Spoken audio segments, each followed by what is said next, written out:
Taste the Daily. Tiruvannamalai மாவட்டம் வந்தவாசி அருகே பிஸ்கட்டுகளை கொடுத்து நூதன முறையில் ஆடுகளை திருடிய முதியவர் சிசிடிவி காட்சியில் சிக்கினார். வேலூர் மாவட்டம் தர்ணாம்பேட்டையைச் சேர்ந்த சுல்தான் என்ற 65 வயது முதியவர் 5 கண் பாலம் அருகே பிஸ்கட், அகத்திக்கீரை கொடுத்து 2 ஆடுகளை நூதன முறையில் காரில் திருடிச் சென்ற நிலையில் சிக்கினார்.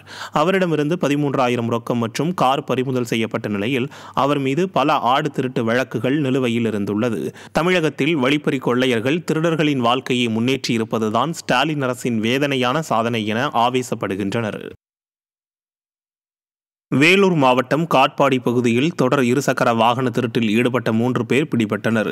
வள்ளிமலை ரோடு பகுதியில் ஒரே இருசக்கர வாகனத்தில் சென்ற 3 இளைஞர்களை தடுத்து நிறுத்தி விசாரித்ததில் அவர்கள் சேனூரைச் சேர்ந்த அஜித், சேப்பாக்கத்தைச் சேர்ந்த சுல்தான், வள்ளிமலை ரோடு பகுதியைச் சேர்ந்த அருண்குமார் என்பதும் காட்பாடி பகுதியில் இருசக்கர வாகன திருட்டில் ஈடுபட்டு வந்ததும் தெரியவந்தது.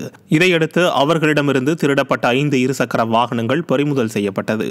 விடியா ஸ்டாலின் ஆட்சியில் காவல்துறை செயலிழந்து கிடப்பதே திருட்டு சம்பவங்கள் அதிகரிக்க காரணம் என குற்றம் சாட்டப்படுகிறது.